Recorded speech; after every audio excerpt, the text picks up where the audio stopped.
নরেন্দ্র মোদী বাংলায় এলে আমার সোনার বাংলা, আমি তোমায় ভালোবাসি, প্রম্পটা টেলিপ্রম্পটারে দেখে বললেন। আর আমাদের রাজ্যের মুখ্যমন্ত্রী যদি বিহার, উত্তরপ্রদেশ, গুজরাট যায় তাহলে কি বলবে? এপাং ওপাং আর ঝাপাং। মিথ্যেবাদী ছোট লোক লোক একখানা, মিথ্যে কথা বলছি।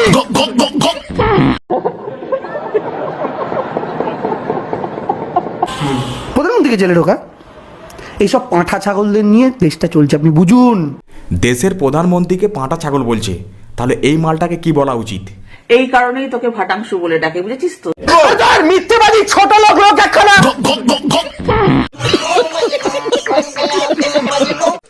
चोर का सुनेगा गाना, चोर का जेमनी नाचन ना गोरखा नाई तेमनी नाचन राय, जेमनी नाचन ना गोरखा नाई तेमनी नाचन राय।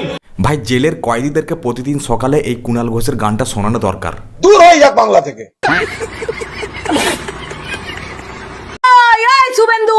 শুভেন্দু, আগে তো ত্রিপল চুরি করে খেতিস রে, ওই এখন বিরোধী নেতা হয়েছিস। শুভেন্দু এমন ভাবে চেঁচাচ্ছে যেন মনে হচ্ছে পাগলা কুকুরে কামড়েছে।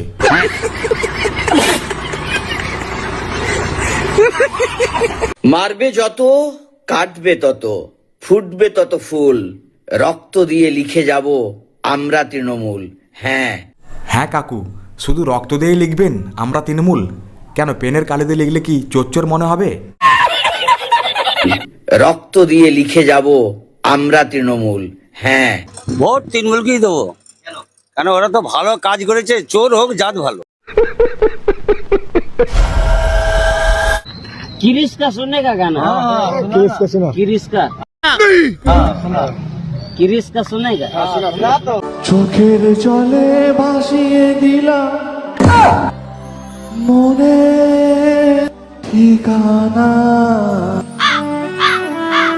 দেবদা গানটা চোখের জলে না, ঘাটালের বন্যার জলে ভাসিয়ে দিলে একেবারে।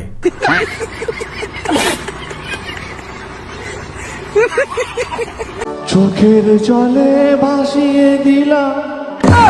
ভাই, এই গানটা শোনার পর নাকি চোখের জল বেরোয়, কিন্তু দেবদার কণ্ঠে এই গানটা শোনার পর চোখ দিয়ে আর জল বেরোচ্ছে না, শুধু হাসি বেরোচ্ছে। মনে ঠিকানা। দেবদা ঠিক হচ্ছে না, চোটে চেটে চেটে জিভটা মোটা হয়ে গেছে। চোখের জলে ভাসিয়ে দিলাম মনের ঠিকানা। ले बेटा की दुनिया, খেয়াল শোধে চাইলে তুমি অন্য মোহনা। আগ লাগা দি, আগ লাগা দি, আগ লাগা দি।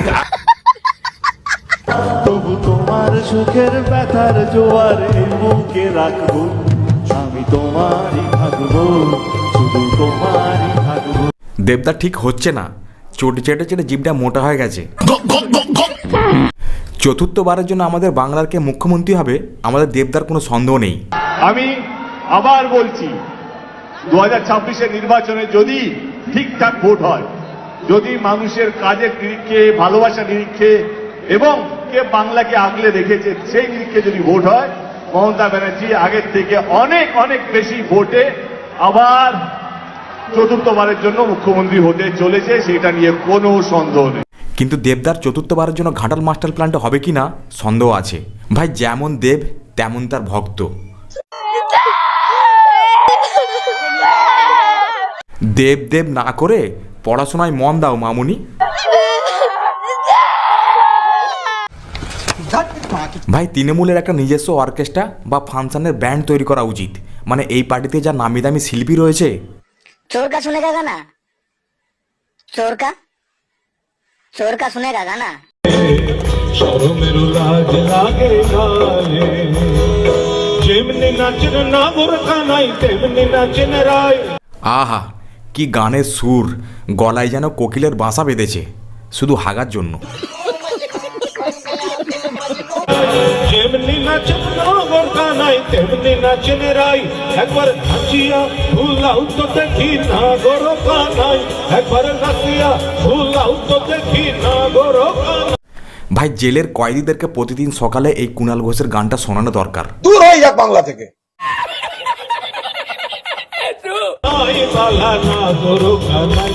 সোহাগ চাঁদ বদলি রঙিন বাহ, খুব ভালো প্র্যাকটিস হয়েছে, চালিয়ে যান। হাতে একটা খালি বাটি নেবেন শুধু।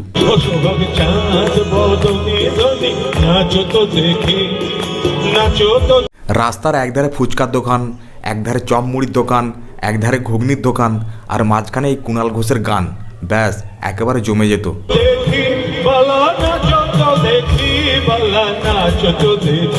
গানের সাথে সাথে যদি পিজন ব্যান্ডের হর্ন বাজানো হতো তাহলে গানটা পুরো পরিপূর্ণ হয়ে যেত। ভাই এবার আমাদের অভিষেক ব্যানার্জি কি বলছে শুনুন। বিজেপিতে নাকি সব চোর, গুন্ডা, ডাকাত, পাতাখোড়া রয়েছে। কোন ভদ্রলোক, ভালো লোক, শিক্ষিত লোক, ভালো লোক, মার্জিত লোক, সভ্য লোক বিজেপি করে না বা করবে না। যত মদ, মদ্যপ, মাতাল, পাতাখোর, 2 নম্বরী, চোর, চিটিংবাজ, গাঁজাখোর সব ভারতীয় জনতা পার্টিতে। মদ, মাতাল, পাতাখোর, ভাই এগুলো নাকি সব ভারতীয় জনতা পার্টিতে। আর সব শিক্ষিত, ডাক্তার, বৈজ্ঞানিক, ইঞ্জিনিয়ার এরা নাকি সব তৃণমূলে। এই যেমন বাংলার শিক্ষা বৈজ্ঞানিক, মানে মহাত্মা গান্ধীর ছবিগুলোকে খাটের তলায় রেখে পুরো শিক্ষা ব্যবস্থাটাকে আলোয় ভরিয়ে দিয়েছে। যেমন এই একটা খাদ্য বিশেষজ্ঞ, গরিব মানুষের খাদ্য খেয়ে চেক করেছে যে হজম হয় কি না। এই একটা গরুর ডাক্তার, গরু নিয়ে গবেষণা করতে করতে কোটি কোটি টাকার মালিক হয়েছিলেন। ভাই এইরকম অনেক তৃণমূলের ডাক্তার, ইঞ্জিনিয়ার, বৈজ্ঞানিক রয়েছে যেগুলো খুঁজে বের করে শেষ করা যাবে না। এই যেমন একটা তৃণমূলের সৈকত মোল্লা, মানে ইনি হচ্ছে বোমা বিশেষজ্ঞ। জীবনতলা কোনো বাস টার্মিনাল হওয়ার জায়গা? মারপিট করিস আর বোম্বা দিস, মারপিট করিস আর বোম্বা দিস, মারপিট করিস আর বোম্বা দিস, ওখানে কোত্থেকে জীবনতলা মারপিট? যত মদ, মদ্যপ, মাতাল, পাতাখোর, 2 নম্বরী, চোর, চিটিংবাজ, গাঁজাখোর সব ভারতীয় জনতা পার্টিতে। ভাইপো না, ভেপো। ভাই তৃণমূল পশ্চিমবঙ্গে সবসময় বাঙালি বাঙালি নিয়ে একটা রাজনীতির বাজার তৈরি করতে চায়, কিন্তু এরা সেই বাঙালির কৃতিত্বটাকেই গুলিয়ে ফেলে। রাজা রামমোহন রায়কে নিয়ে কি বলছে একবার শুনুন। সতীদাহ প্রথা রোধ করেছিল একজন বাঙালি, তার নাম রামমোহন রায়। বিজেপির নেতারাই রামমোহন রায়কে ব্রিটিশদের দালাল বলে আখ্যায়িত করে। রামমোহন রায় যদি আজকে না থাকতো, আমার মা বা আপনার মা যদি মারা যেত, সেই চিতায় ঝলসে পুড়ে আমার বাবা বা আপনার বাবাকে মৃত্যু বরণ করতে হতো। আমরা ইতিহাসের পাতায় পড়েছিলাম রাজা রামমোহন রায় সতীদাহ প্রথা রোধ করেছিলেন, মানে স্বামী মারা গেলে তার স্ত্রীকে আগুনে পুড়িয়ে দেওয়া হতো। কিন্তু এখানে অভিষেক ব্যানার্জি ঠিক উল্টো বলছে, মানে মা মারা গেলে বাবাকে পুড়িয়ে দেওয়া হতো। অভিষেক ব্যানার্জির এই বাঙালি প্রেমীটা দেখে মনে হচ্ছে যে রাজা রামমোহন রায় সতীদাহ প্রথা রোধ করেছিলেন না, উনি রোধ করেছিলেন পতিদাহ প্রথা। প্রধানমন্ত্রী নরেন্দ্র মোদী বঙ্কিমচন্দ্রকে বঙ্কিমদা বলার জন্য অনেক তৃণমূলের নেতারা নরেন্দ্র মোদীকে কটাক্ষ করেছিল, কিন্তু আমাদের রাজ্যের মুখ্যমন্ত্রী মমতা বন্দ্যোপাধ্যায় যখন বলেছিলেন যে সতীদাহ প্রথা ঈশ্বরচন্দ্র বিদ্যাসাগর রোধ করেছিলেন, সতীদাহ প্রথা ঈশ্বরচন্দ্র রোধ করেছিলেন, কাজী নজরুল ইসলাম মহাভারত লিখেছিলেন, ভাই এইগুলো নিয়ে আমাদের বাংলার বাঙালি প্রেমীদেরকে দেখা যায় না। উল্টে দেশের প্রধানমন্ত্রীকে পাঁঠা, ছাগল বলে সম্বোধন করছে দেবাংশের মতো চটিচাটা নেতারা। নরেন্দ্র মোদী বাংলায় এলে আমার সোনার বাংলা, আমি তোমায় ভালোবাসি প্রম্পটা টেলিপ্রম্পটারে দেখে বললেন। মোদি চলে গেলেন, তারপরে হেমন্ত বিশ্ব শর্মা আসামে বললেন এটা বাংলাদেশের জাতীয় সঙ্গীত, যারা গাইবে তাদের জেলে ঢুকিয়ে দাও। তো প্রধানমন্ত্রীকে জেলে ঢোকা, প্রধানমন্ত্রীকে জেলে ঢোকা, এইসব পাঁঠা ছাগলদের নিয়ে দেশটা চলছে, আপনি বুঝুন। কতটা নির্লজ্জ এরা, দেশের প্রধানমন্ত্রীকে পাঁটা ছাগল বলে সম্বোধন করছে।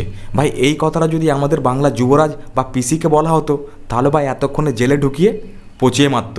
নরেন্দ্র মোদীকে পাঁটা ছাগল বলছেন, তাহলে আপনাকে কি বলা উচিত? ভাই ভিডিওটা আজ এই পর্যন্ত, কেমন হলো জানিও, একটা লাইক করো, একটা কমেন্ট করো। দেখা হয় পরের ভিডিওয়, ভালো থাকবেন।